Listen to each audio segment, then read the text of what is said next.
Army chief सुशील तिवारी जी अभी जो JNU कांड हुआ है उसके बारे में क्या कुछ कहना चाहेंगे? देखिए, जेएनयू कांड पे सीधे सीधे जो है हिंदुओं पे प्रहार किया गया है। ब्राह्मणों का नाम लेकर किस तरीके से हिंदुओं पे प्रहार करना है, वो 1990 का जो घटना कश्मीरी पंडितों के साथ हुआ, सिर्फ कश्मीरी पंडित वहां से नहीं भगाए गए, हिंदू भगाए गए। उसी तर्ज पे जेएनयू से एक नई शुरुआत कर रहे हैं लोग। देखिए, ये कर कौन रहा है? तो जो आपको बता दें, जो यहां के अपने आप को मूल निवासी कहते हैं, जब हम उनको मलमूत्र निवासी कहते हैं। बहुत ध्यान से इस बात को समझिएगा। और इसी परिप्रेक्ष्य में जेएनयू कांड को लेकर हमने दिल्ली के हिंदू आर्मी के प्रभारी राधे श्याम जी को अभी बुलाया हेडक्वार्टर में। अब बुला के हमने निर्देशित करने का काम किया है कि दिल्ली में ये जो कांड हो रहा है, ये जो जितने भी मलमूत्र निवासी हैं, ये अपने आप को मलमूत्र निवासी कहते हैं। वैसे तो ये पर्दे के पीछे अब्दुल और सलीम हैं, इस बात को समझिएगा। पर्दे के पीछे ये पीएफआई हैं, पर्दे के पीछे ये वही पाकिस्तानी एजेंट हैं, पर्दे के पीछे वही इस्लामिक सॉफ्ट टेरर है, जो जिस तरह से कश्मीरी पंडितों को भगाने का, वो काटने का, वो मारने का और हमारी बहन बेटियों के साथ रेप करने का काम किया गया था। उस समय भी ये लिखा गया था कि कश्मीरी पंडितों कश्मीर छोड़ो। और आज जेएनयू में उस कांड को एक तरह से दोहराने का एक ट्रेलर दिया जा रहा है, और इसको भारत सरकार को हल्के में नहीं लेना चाहिए। और मैं आपके मीडिया के माध्यम से ये बताना चाहता हूं कि हिंदू आर्मी के भारतवर्ष के कार्यकर्ता इस समय इस कांड पर अलर्ट मूड में हैं। अलर्ट मूड में है, तभी दिल्ली से लखनऊ हिंदू आर्मी हेडक्वार्टर में आप राधेश्याम जी प्रभारी हैं दिल्ली के, आपको तलब किया गया कि इस पूरे घटनाक्रम पे नजर बनाकर रखना। और जो मलमूत्र निवासी, चाहे वो भीम आर्मी के लोग क्यों ना हो, हम परोक्ष रूप से कह सकते हैं कि छुप छुप के जो ब्राह्मण विरोधी नारे वहां लग रहे हैं, वो ब्राह्मण विरोधी नहीं लग रहे हैं, वो हिंदू विरोधी नारे लग रहे हैं।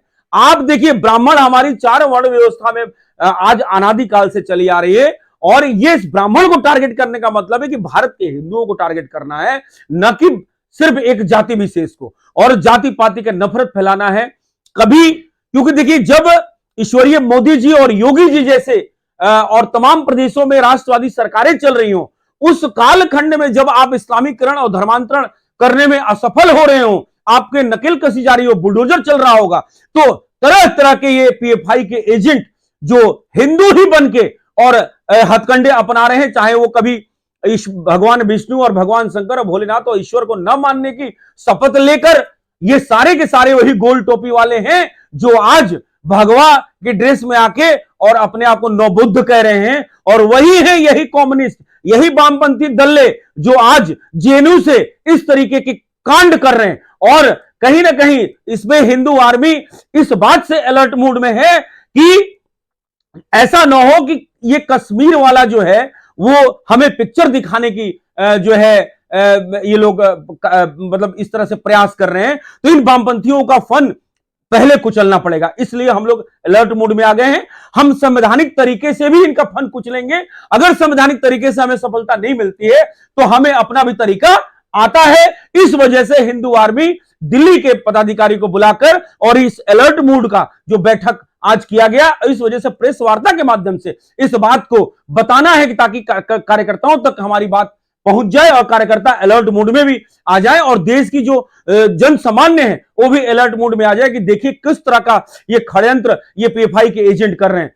आप समझिए, चाहे चंद्रशेखर रावण हो, बामन मेश्राम हो, राजरत्न अंबेडकर हो, राजेंद्र पाल गौतम हो, ये जितने नए बहरूपीय निकले हैं, कहने के लिए नाम इनका राजेंद्र पाल है या चंद्रशेखर रावण है या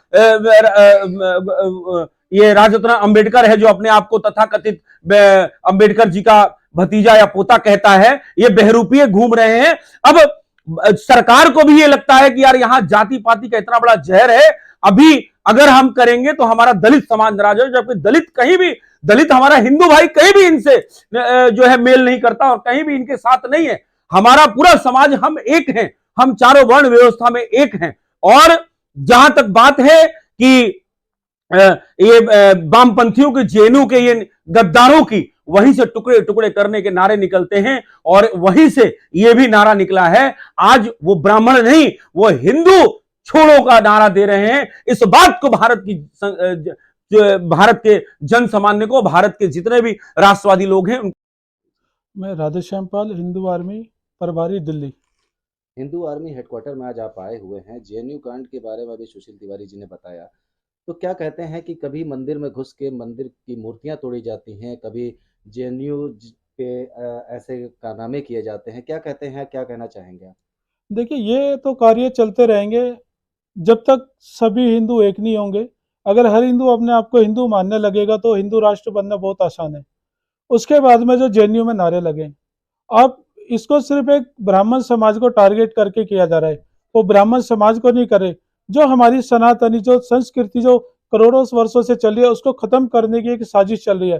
क्योंकि जब ये 1990 में जो कश्मीर कांड हुआ था, शायद किसी को संज्ञान में नहीं होगा, उसको तोड़ने का सबसे जो मूल कारण था एक आरक्षण शब्द जो उस समय इन्होंने दोहराया था। उस वजह से हिंदू एक साथ नहीं हो पाया और 1990 का जो हिंदू टूटा हुआ है वो आज तक एक नहीं हो पाया।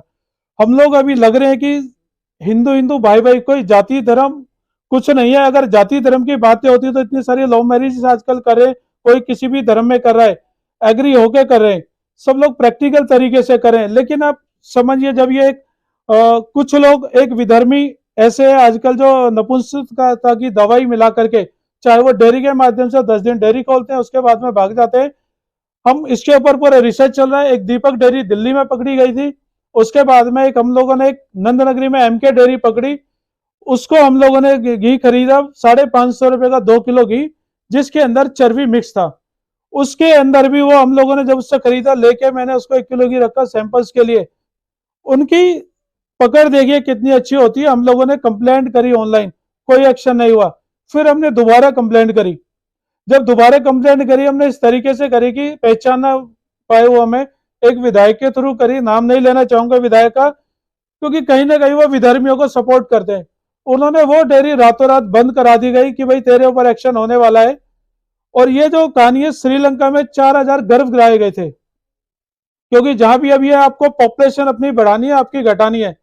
देखिए, वो विधर्मी अपने समाज को सामान नहीं बेचते, नपुंसकता वाला या बहन बेटियों के गर्भ गिराए जा रहे हैं। और एक लव जिहाद का जो चल रहा है आजकल, ये लोग आपके बीच में स्लीपर सेल बन के घूम रहे हैं, कुछ भी नाम रख देते हैं।